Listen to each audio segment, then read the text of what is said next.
20h sur les antennes de la télé Futur Média. Mesdames et messieurs, bonsoir. C'est parti pour le sommaire de cette édition. Le général Mamadou Niang et ses assistants installés ce matin. Ils vont diriger la commission cellulaire du dialogue politique.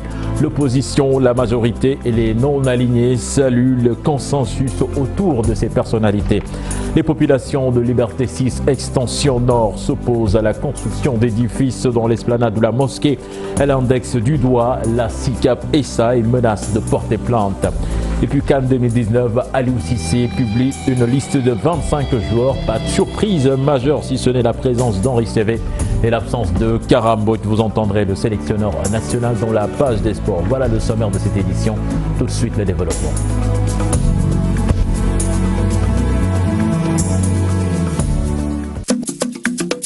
Bienvenue à toutes et à tous. Les membres devant diriger la commission cellulaire du dialogue politique ont été installés ce matin par le ministre de l'Intérieur, Aly Ngouille Ndiaye. Il s'agit du général Mamadou Niang et de ses 3 assistants chargés de piloter les travaux. Le général se dit conscient des défis.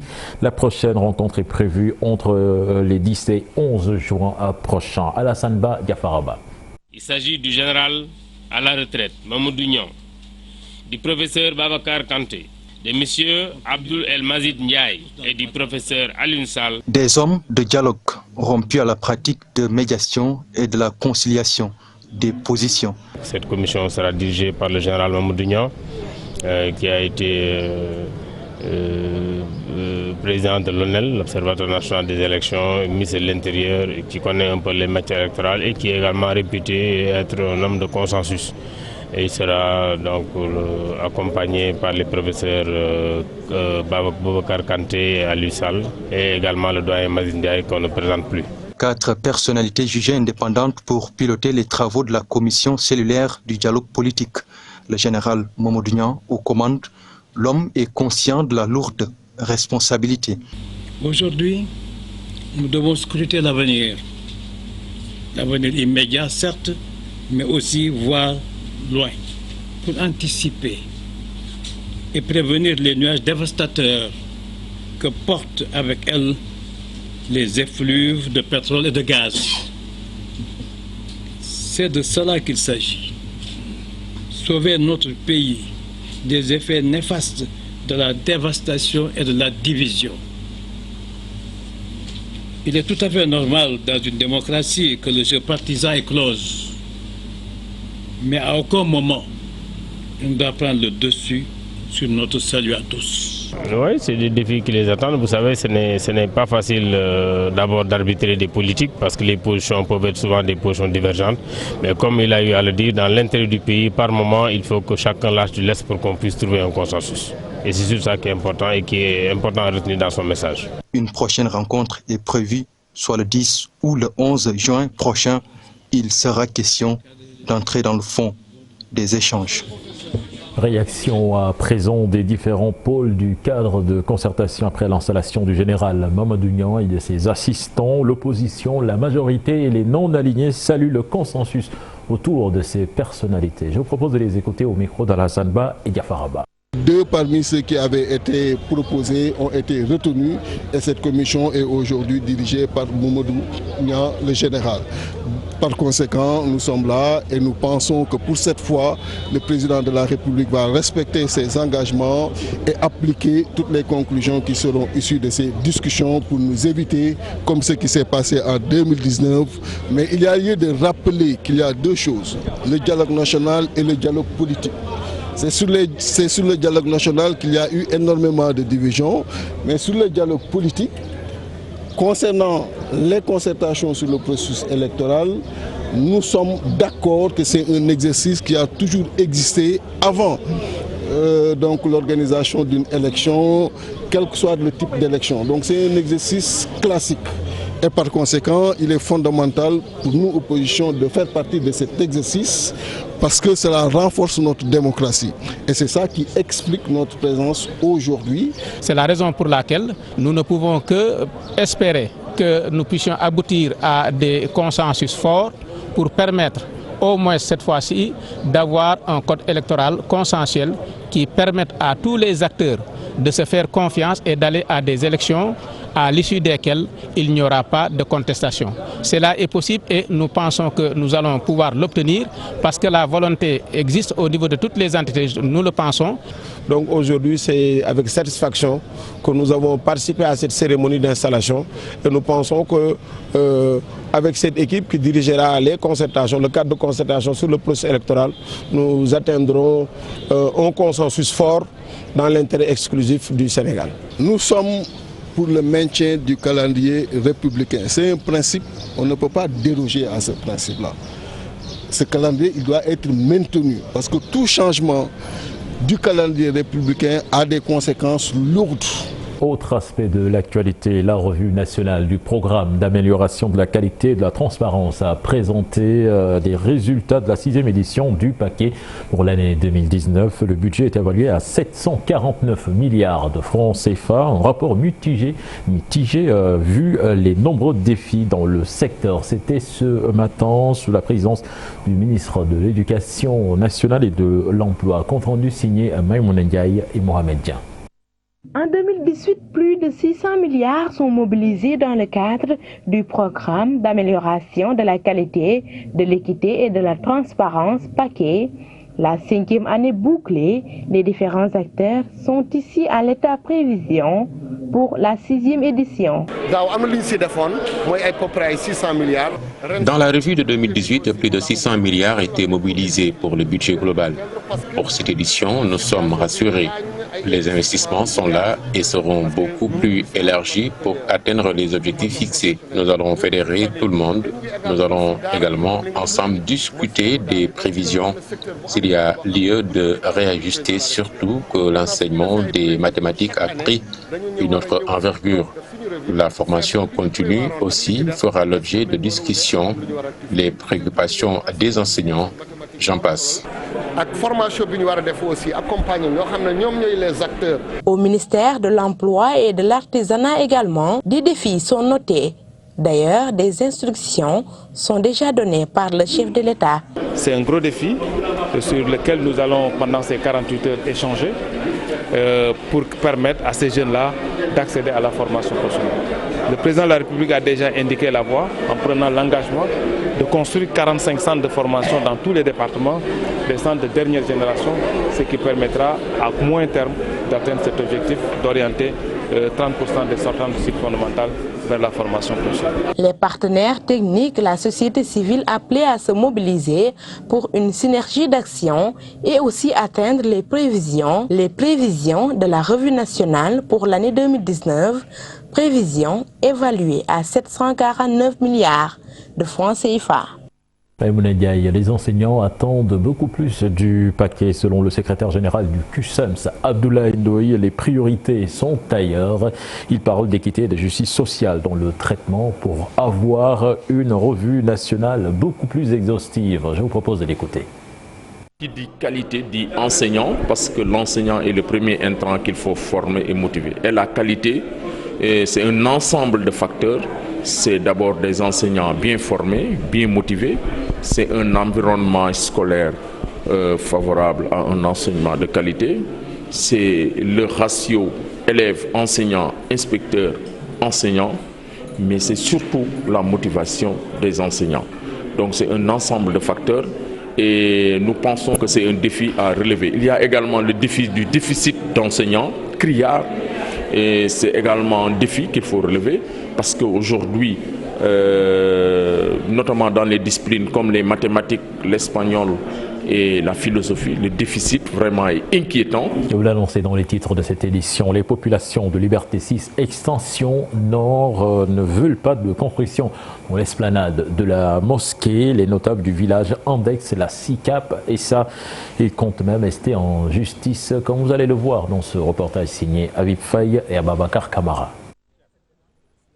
Liberté 6 Extension Nord, les populations se sont levées pour arrêter les travaux entamés par un promoteur immobilier inconnu. Les notables du quartier indexent la SICAP. Lorsqu'on a démarré les travaux de clôture, la DESCOS nous a interpellés, comme quoi le terrain a été vendu, n'est-ce pas, par la SICAP à un monsieur X dont nous ignorons l'identité, n'est-ce pas. Et ainsi la commission de la mosquée réunie dans son ensemble a saisi par une correspondance le directeur général de la SICAP, n'est-ce pas? Et je rappelle que le droit ou le règlement de copropriété, n'est-ce pas, interdit ou ne donne pas le droit à la SICAP de vendre maintenant de tels espaces. Ils envisagent de porter plainte contre la SICAP SA, source, disent-ils, de leurs problèmes. Nous interpellons les autorités pour régler le problème du terrain et si rien n'est fait, nous allons porter plainte contre la SICAP au niveau du procureur. Il n'est pas question que les espaces qui étaient destinés à la population soient revendus non seulement par la SICAP mais aussi par les domaines. Il demande à l'autorité étatique de s'investir pour trouver une issue heureuse. Nous lançons un appel solennel à toutes les autorités de ce pays, en particulier le chef de l'État, son Excellence M. Macky Sall, n'est-ce pas, pour qu'il nous vienne en aide, afin que cet espace-là, qui est notre unique espace, n'est-ce pas, nous revienne, n'est-ce pas. S'ils ne règlent pas ce problème, nous ne pouvons plus retenir les jeunes de la commune et nous allons leur tenir tête. L'esplanade de la mosquée a, selon l'imam, longtemps abrité les manifestations religieuses de la commune, ainsi que la prière mortuaire. Pendant ce temps, la polémique enfle également autour des logements non attribués au plan Jaxaay. Les actuels occupants demandent l'arbitrage du chef de l'État. Ils sont sous la menace d'être délogés. Explication dans cette correspondance signée Ousseynou Thiam et Ahmadou Bamba Samb. Menacés de délogement, les occupants des logements non achevés et non attribués de l'unité 22 du plan Jaxaay sont dans le désarroi. Ces derniers et leurs familles interpellent le chef de l'État sur les agissements d'un groupe de personnes qui veulent les déloger de force. Oubidek, c'est celui qui trouve une maison déjà faite, bien confectionnée, avec tout et avec clé à main. Et tu viens, tu forces la porte et tu y habites. Alors nous avons trouvé des maisons inachevées, des abris provisoires.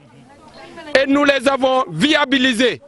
Et nous avons risqué notre santé par la poussière et les maladies et les microbes. Nous allons aussi lancer ce cri de cœur pour dire à l'aide, Monsieur le Président, il y a un désordre absolu à Jaxaay et vraiment nous sollicitons un éclaircissement.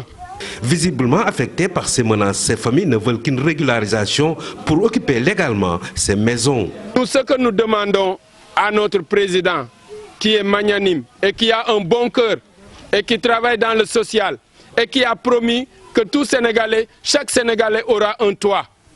Et nous prions Dieu pour que cela se réalise. Parce que nous sommes dans cette même lancée et dans cette même position. Nous avons été des démunis dont nous vivons difficilement. Alors c'est pour cela qu'on est venu nous abriter ici, souhaitant qu'il nous fasse la faveur et qu'il nous remette les papiers en bonne et due forme. Ces familles demandent à la SNHLM de faire une vérification comparative des listes des bénéficiaires qui circulent à Jaxaay afin de régler définitivement ce problème.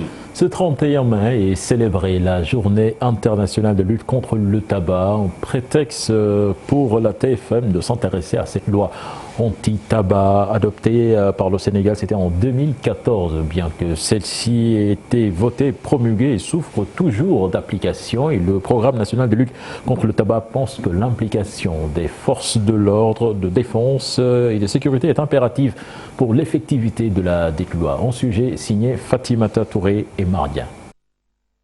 Le 14 mars 2014, l'Assemblée nationale avait adopté une loi interdisant l'usage du tabac en milieu public. 5 ans après sa promulgation, cette loi n'est toujours pas appliquée. La mise en œuvre d'une loi, c'est un processus continu. C'est-à-dire que ce n'est pas quelque chose qui s'arrête aujourd'hui avec une opération coup de poing, non. C'est un processus qui doit être naturellement mis en œuvre par les forces de défense et de sécurité qui ont la charge, qui détiennent la puissance publique pour sanctionner les personnes qui ne respectent pas la loi, parce qu'il y a une verbalisation qui est prévue, c'est-à-dire une amende forfaitaire est prévue immédiatement qui doit être payée entre les mains de la police ou de la gendarmerie. C'est aussi aux forces de défense et de sécurité qu'il incombe le rôle de vérifier si les responsables du public respectent aussi et ce que la loi dit. Au-delà de l'implication des forces de défense et de sécurité, aujourd'hui ce combat doit être l'affaire de tous, poursuit Dr Omar Ba.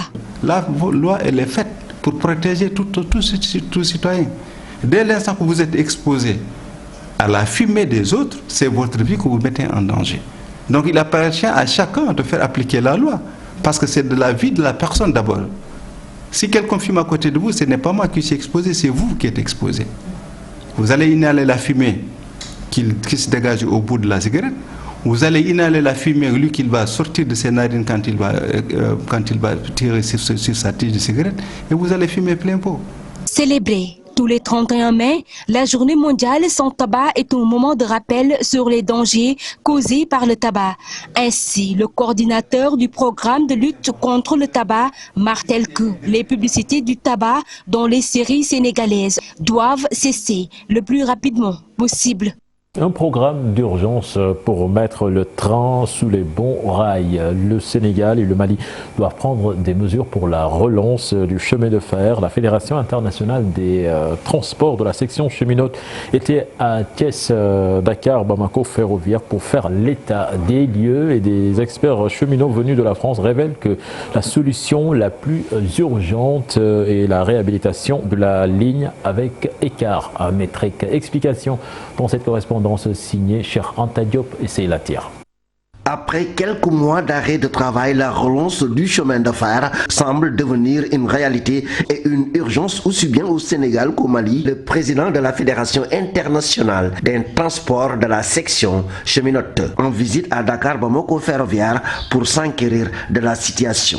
J'ai pris mes renseignements et la solution, elle est dans la réhabilitation de cette ligne avec l'écart métrique. C'est la solution la plus rapide et la moins chère. Il faut que le Mali et le Sénégal retrouvent une voie de desserte portuaire sur Dakar, et il faut que les gens qui vivent de cette ligne, partout, retrouvent leur travail. J'ai vu des déserts complets, des gens qui ont arrêté de travailler parce que le train ne passe plus, des artisans qui ne vivaient que par le train. Quand tout est disparu, ce que peut apporter le chemin de fer, malheureusement. David Gobet insiste sur la ligne ferroviaire à mettre en œuvre dans les plus brefs délais. Installer une ligne ferroviaire à gabarit standard, ça demande des années d'études, un temps de financement, ça demande un temps de construction, ce n'est pas aujourd'hui l'actualité. Le président de l'intersyndicale de Dakar Bamako ferroviaire a pour sa part appelé l'État à réagir pour la relance du chemin de fer. Le président de la République, lors des élections présidentielles, il avait bien dit que dès avril, il va reprendre la relance de Dakar Bamako ferroviaire. Et je pense qu'on est au mois de mai, on va jusque vers le mois de juin. Ça a été une visite fructueuse et les travailleurs de Dakar Bamako ferroviaire estiment que c'est un pas important dans la marche des choses. 13 millions de francs CFA, c'est la valeur du stock de marchandises impropres à la consommation que le service d'hygiène et le service du commerce de Vélingara ont incinéré. Ces produits sont composés pour la plupart de bouillons, de boissons et divers denrées périmées. Abdoulaye Diallo. Le service d'hygiène et le service du commerce de Vélingara ont incinéré un stock de marchandises impropres à la consommation. Ce dit stock est estimé à près de 13 millions de francs CFA. Donc les dates de péremption avant de consommer ces produits, parce que sinon ça peut poser un problème de santé publique. Je pense que l'acte de ce matin pourra donc fortement, avec votre contribution, donc sensibiliser les populations du département de Vélingara afin qu'on puisse préserver l'économie du pays, mais aussi la santé des populations. Ce qui fait un total de 13 millions donc, de produits impropres à la consommation. Donc comme je l'ai dit, c'est des boissons, c'est les bouillons, mais aussi c'est des produits pharmaceutiques. Les agents des services concernés effectuent régulièrement des opérations de contrôle malgré les maigres moyens qu'ils disposent par devers eux, ce qui les a permis d'avoir ce résultat. Des descentes régulières, oui, on les effectue sur le terrain compte tenu du programme que nous dressons. Les difficultés que nous pourrons souligner tout de suite, c'est le manque de moyens. On a eu à faire respecter la réglementation au niveau des marchés, des louments, des boutiques et circuits de distribution. C'est là où on est parvenu à retirer ces produits des circuits de distribution. occasion saisie par l'autorité administrative pour inviter les populations à la collaboration et aux agents d'hygiène et du commerce d'être plus vigilants. De renforcer la vigilance au niveau des frontières, c'est fait par la douane, mais aussi la police des frontières, donc la gendarmerie qui sont à ce niveau-là, et même l'armée quelquefois qui procède à des saisies. Mais effectivement, pour les services du commerce, le service d'hygiène, nous allons renforcer donc la vigilance donc à tout point de vue. Mais nous lançons un appel aussi aux populations parce que aussi elles peuvent donc ces populations-là alerter. Selon les agents, ces produits variés sont nombreux dans les marchés des cités religieuses où par moment les opérations de contrôle s'y effectuent difficilement.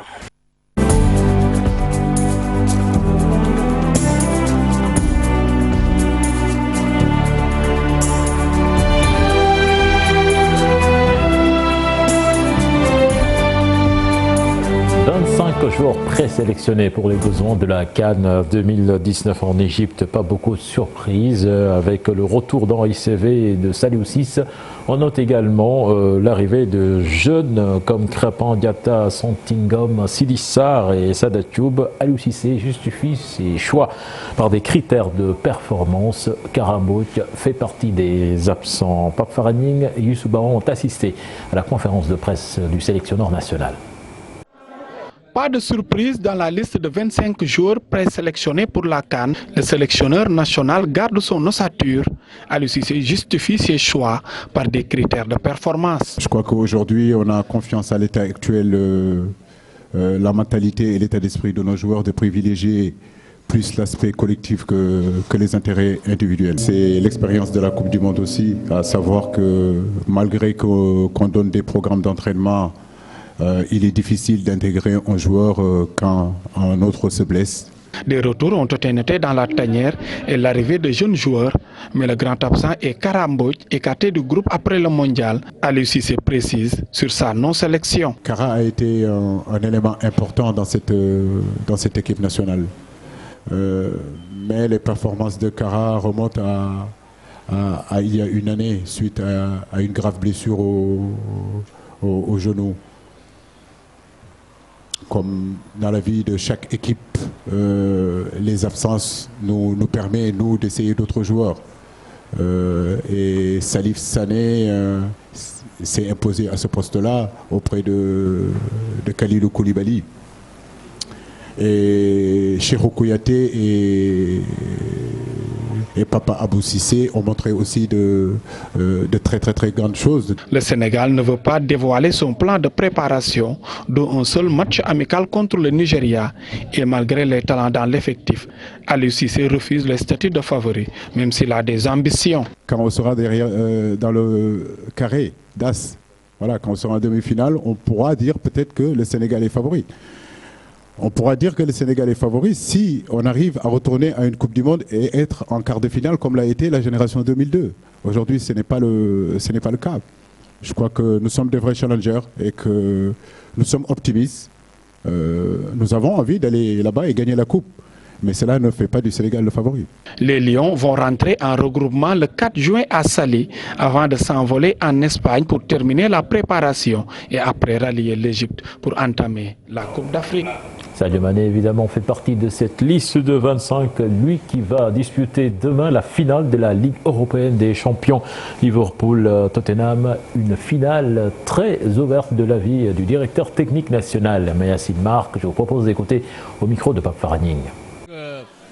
Ces deux équipes en tout cas qui sont affrontées plusieurs fois dans le championnat et c'est vrai que Liverpool a souvent pris le dessus, mais il faut comprendre également aussi qu'aujourd'hui Liverpool quand même en surclassant Barcelone en demi-finale a montré effectivement qu'il avait effectivement son mot à dire pour la finale.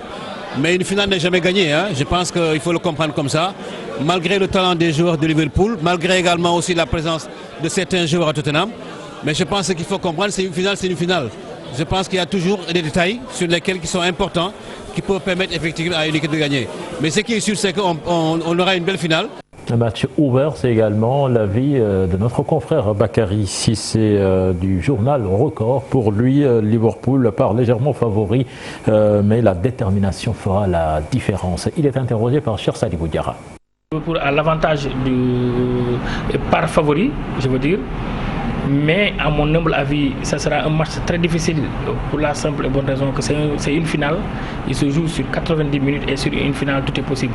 Et Tottenham, nous avons vu qu'il a sorti une équipe comme Manchester City qui est devenue imbattable en Angleterre, mais Tottenham y est arrivé. Liverpool, on me dira qu'à cette année battu à 2 reprises Tottenham en aller-retour, mais au deuxième match, nous avons tous vu aussi les circonstances dans lesquelles Tottenham a perdu. Donc pour ne pas mettre la charrue avant les bœufs, je pense que ce sera un match très ouvert, même si Liverpool va devoir miser sur son attaque infernale amenée par Sadio Mané, Mohamed Salah et Firmino.